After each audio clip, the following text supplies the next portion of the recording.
Hi ಎಲ್ರಿಗೂ ನಮಸ್ಕಾರ. ಕೊನೆಗೂ ನಮಗೆ ರಾಯರ ದರ್ಶನ ಮಾಡೋ ಒಂದು ಯೋಗ ಕೂಡಿ ಬಂತು ಅಂತ ಹೇಳ್ಬೋದು. ಹಾಗಾಗಿ ನಾವೆಲ್ಲ ಬುಧವಾರ ಸಂಜೆ ಗಜಮುಖ ಟ್ರಾವೆಲಲ್ಲಿ ರಾಯರ ದರ್ಶನಕ್ಕಂತೇಳಿ ಮಂತ್ರಾಲಯಕ್ಕೆ ಹೊರಟ್ವಿ.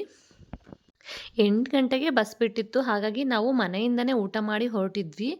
ಆದರೆ ಒಂದು 10:30 ಹಾಗೆ ಚನ್ನಗಿರಿಲಿ ಊಟಕ್ಕೆ ನಿಲ್ಲಿಸಿದ್ರು. ಹಾಗೆ ಮಕ್ಕಳಿಗೆ ಸ್ವಲ್ಪ ಸ್ನ್ಯಾಕ್ಸ್ ಕೊಟ್ಕೊಂಡು ಮತ್ತೆ ಬಸ್ ಹತ್ಕೊಂಡು ನಾವು ಬಸ್ಸಲ್ಲಿ ಆರಾಮ್ಸೆ ಮಲ್ಕೊಂಬಿಟ್ವಿ. ಬಸ್ನವರು ಮಂತ್ರಾಲಯ ಬಂದಿದೆ ಇಳಿರಿ ಅಂದವಾಗಲೇ ನಮಗೆ ಎಚ್ಚರ ಆಗಿತ್ತು. ಮಕ್ಕಳೆಲ್ಲ ಮಲಗಿಬಿಟ್ಟಿದ್ರು. ಸೊ ಅವ್ರನ್ನೆಲ್ಲ ಎತ್ಕೊಂಡು ಲಗೇಜ್ ತೊಗೊಂಡು ಇಳಿತಿದ್ದ ಹಾಗೇ ಪ್ರೈವೇಟ್ ರೂಮ್ ಲಾಡ್ಜ್ ಅವರು ನಮ್ಮಲ್ಲಿ ರೂಮ್ ಸಿಗತ್ತೆ ಬನ್ನಿ, ಜಸ್ಟ್ ದೇವಸ್ಥಾನಕ್ಕೆ ಹತ್ತಿರ ಆಗತ್ತೆ ಹಾಗೆ ಹೀಗೆ ಹೇಳ್ತಾ ಇದ್ರು. ನಾವು ಆನ್ಲೈನಲ್ಲಿ ದೇವಸ್ಥಾನದ ರೂಮ್ ನೋಡಿದವಾಗ ಫುಲ್ ಆಗಿತ್ತು. ಹಾಗಾಗಿ ಇಲ್ಲಿ ಬಂದಮೇಲೆ ನೋಡೋಣ ಅಂತೇಳಿ ಹಾಗೆ ಬಂದಿದ್ವಿ. ಸೆಕೆಂಡ್ ಆಪ್ಷನ್ ಆಗಿ ಹೇಗಿದ್ರು ಪ್ರೈವೇಟ್ಗಳು ರೂಮ್ ಸಿಗತ್ತೆ ಅಂತ ಹೇಳಿ.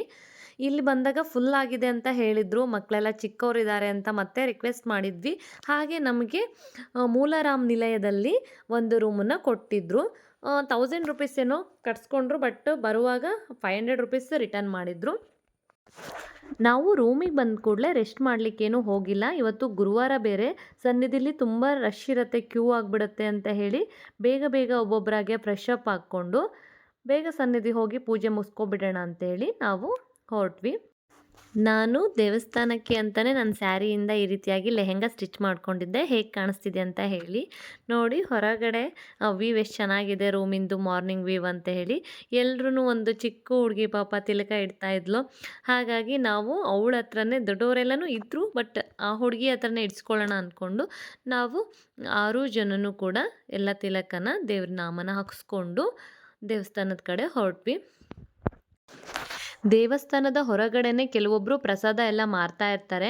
ಒಳಗಡೆ ಏನೂ ಸಿಗೋದಿಲ್ಲ, ಇಲ್ಲೇ ತಗೊಳ್ಳಿ ಅಂತ ಹೇಳಿ. ಆದರೆ ಕಚೇರಿ ಒಳಗೆ ಪ್ರಸಾದ ಪ್ರತಿಯೊಂದೂ ಸಿಗುತ್ತೆ.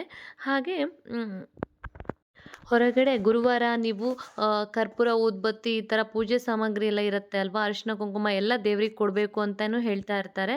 ಬಟ್ ತಗೊಳಕ್ಕೆ ಹೋಗಬೇಡಿ. ಇಲ್ಲಿ ಮಂಚಾಲಮ್ಮನ ದೇವಸ್ಥಾನದಲ್ಲಿ ಮಾತ್ರ ಇಸ್ಕೊಳ್ತಾರೆ ಅದೆಲ್ಲ.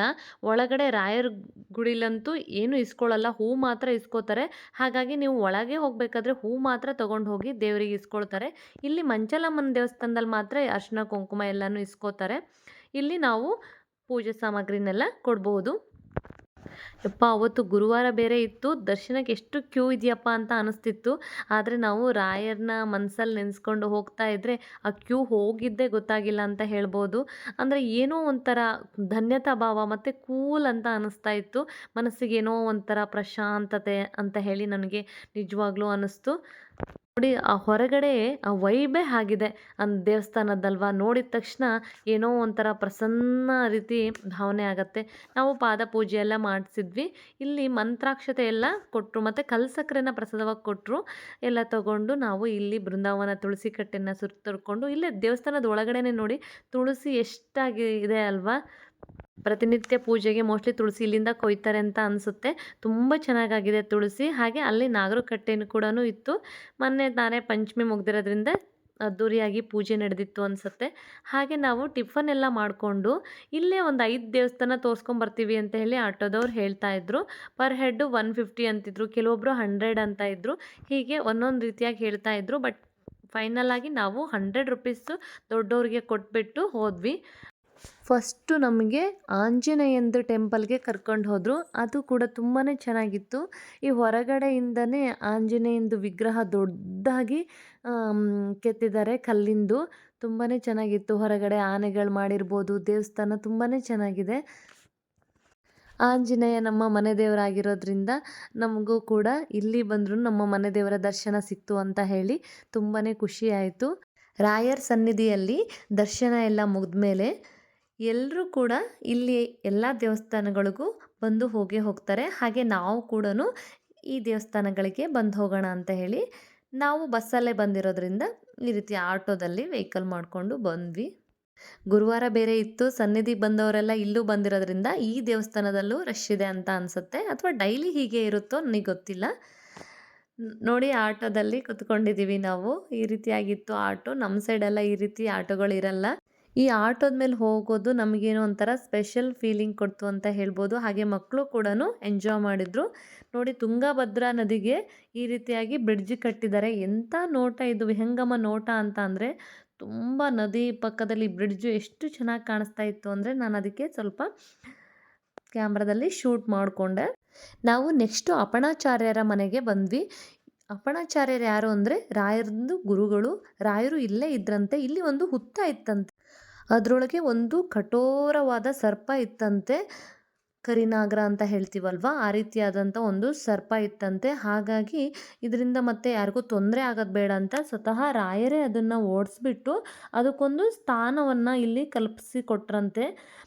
ಭಟ್ರು ಈ ರೀತಿಯಾಗಿ ಕಥೆನ ಹೇಳಿದರು, ಹಿಂದಿನ ನಡೆದಿರ್ತಕ್ಕಂತಹ ಕಥೆನ. ಹಾಗೆ ಇಲ್ಲಿ ಏನು ಬೇಡ್ಕೊಂಡ್ರೂ ಆಗತ್ತೆ. ಹಾಗೆ ಕಾಯಿನ ಇಲ್ಲಿ ಇಡ್ತಾರೆ ಹುತ್ತದ ಹತ್ರ. ಏನು ತೊಂದರೆ ಇದ್ರೂ ಹೇಳಿಬಿಟ್ಟು ಅಲ್ಲಿಡೋದ್ರಿಂದ ಪರಿಹಾರ ಆಗತ್ತೆ ಅಂತ ಹೇಳಿದರು. ನೆಕ್ಸ್ಟು ನಾವು ಅಲ್ಲಿಂದ ಬೃಂದಾವನ ಅಂದರೆ ರಾಯರ ಮೂಲಸ್ಥಾನ, ಹಾಗೆ ಬಿಚ್ಚಾಲಮ್ಮನ ದೇವಸ್ಥಾನ ಕೂಡ ಅಲ್ಲಿದೆ. ಅಲ್ಲಿಗೆ ಬಂದ್ವಿ. ನೋಡಿ ಮೂಲ ಬೃಂದಾವನ, ಇಲ್ಲಿ ತುಳಸಿ ಕಟ್ಟೆ ಇದೆ. ಹಾಗೆ ತುಂಗಾಭದ್ರಿ ನದಿ ಹರಿಯುವಂಥ ಜಾಗ ಇದು. ಎಷ್ಟು ಚೆನ್ನಾಗಿದೆ ಇಲ್ಲಿ ಅಂತ ಅಂದರೆ ಬಂದುಬಿಟ್ರೆ ಇಲ್ಲೇ ಕುತ್ಕೊಂಡ್ಬಿಡೋಣಪ್ಪ, ಇಲ್ಲೇ ಎಲ್ಲೂ ಹೋಗೋದು ಬೇಡ, ಇಲ್ಲೇ ಇದ್ಬಿಡೋಣ ಅನ್ನೋಷ್ಟು ಮನಸ್ಸಿಗೆ ಒಂಥರ ಶಾಂತಿ ಸಿಕ್ತು. ನೆಕ್ಸ್ಟು ಇಲ್ಲಿ ಮೇಲ್ಗಡೆ ಹತ್ಕೊಂಡ್ರೆ ಇಲ್ಲಿ ಬಿಚ್ಚಾಲಮ್ಮನ ದೇವಸ್ಥಾನ ಇದೆ.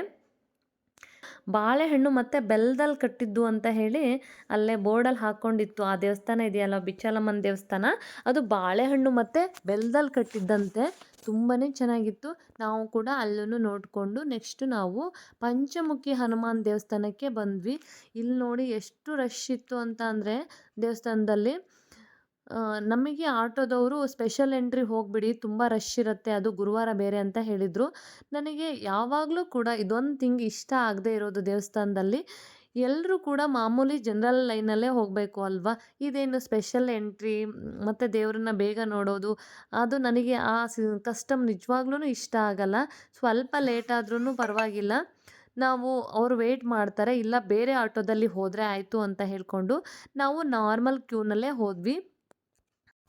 ನನ್ನ ಪ್ರಕಾರ ಯಾವುದೇ ಒಂದು ವಸ್ತು ಆಗಲಿ, ಏನೇ ಒಂದಾಗಲಿ, ಯಾವುದು ಕೂಡ ಸುಲಭವಾಗಿ ಸಿಗಬಾರ್ದು. ಆದರೆ ಕಷ್ಟಪಟ್ಟಾಗ ಸಿಗಬೇಕು ಅದು. ಅಂದರೆ ನಾವು ಅದಕ್ಕೋಸ್ಕರ ಸ್ವಲ್ಪನಾದರೂ ಶ್ರಮ ವಹಿಸಬೇಕು, ಆವಾಗ ಸಿಗುತ್ತಲ್ವ. ಆ ಸಿಕ್ಕಿದಾಗ ಸಿಗೋ ಖುಷಿ ಇರುತ್ತಲ್ವ, ಅದನ್ನು ನಾವು ಆನಂದಿಸಬೇಕು. ಎಲ್ಲರೂ ಕೂಡ ನಮ್ಮಂತೆ ಮನುಷ್ಯರೇ ಅಂತ ಹೇಳಿ ಯೋಚನೆ ಮಾಡಿ ಇನ್ಮೇಲಾದರೂ ಆದಷ್ಟು ಸ್ಪೆಷಲ್ ಎಂಟ್ರಿ ಹೋಗೋದನ್ನು ಕಡಿಮೆ ಮಾಡಿ ಅಂತ ಹೇಳ್ತೀನಿ. ಹಾಗೆ ನಾವು ಈ ಎಲ್ಲ ದೇವಸ್ಥಾನಗಳನ್ನ ನೋಡಿಕೊಂಡು ತಿರ್ಗಾ ರಾಯರ ಸನ್ನಿಧಿಲಿ ಪ್ರಸಾದನ ಊಟ ಮಾಡೋಣ ಅಂತ ಅಂದ್ಕೊಂಡು ಬಂದ್ವಿ. ಕ್ಯೂ ನೋಡಿದರೆ ಯಪ್ಪ ನಮಗೆ ಊಟ ಸಿಗತ್ತಾ, ಪ್ರಸಾದ ಸಿಗತ್ತಾ, ಮಕ್ಕಳೆಲ್ಲ ಹಸ್ಕೊಂಡಿದ್ದಾರೆ ಅಂತ ಅನ್ನಿಸ್ತಾ ಇತ್ತು.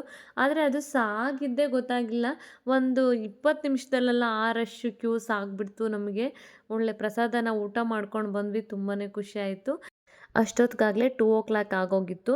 ಹಾಗಾಗಿ ರೂಮ್ಗೆ ಬಂದು ಸ್ವಲ್ಪ ರೆಸ್ಟ್ ಮಾಡಿ ಫ್ರೆಶ್ ಅಪ್ ಆಗಿಬಿಟ್ಟು ಮತ್ತೆ ದೇವಸ್ಥಾನದ ಆವರಣದಲ್ಲಿ ಸ್ವಲ್ಪ ಕುತ್ಕೊಂಡು ಬಂದ್ವಿ ನಾವು. ನಾವು ಬರುವಾಗ ಬಂದ್ವಲ್ಲ ಅದೇ ಬಸ್ಸೇ ರಿಟರ್ನ್ಗೂ ಕೂಡ ಟಿಕೆಟ್ ಬುಕ್ ಆಗಿತ್ತು. ಅದು 8 ಗಂಟೆಗೆ ಮಂತ್ರಾಲಯ ಬಿಡೋದಾಗಿ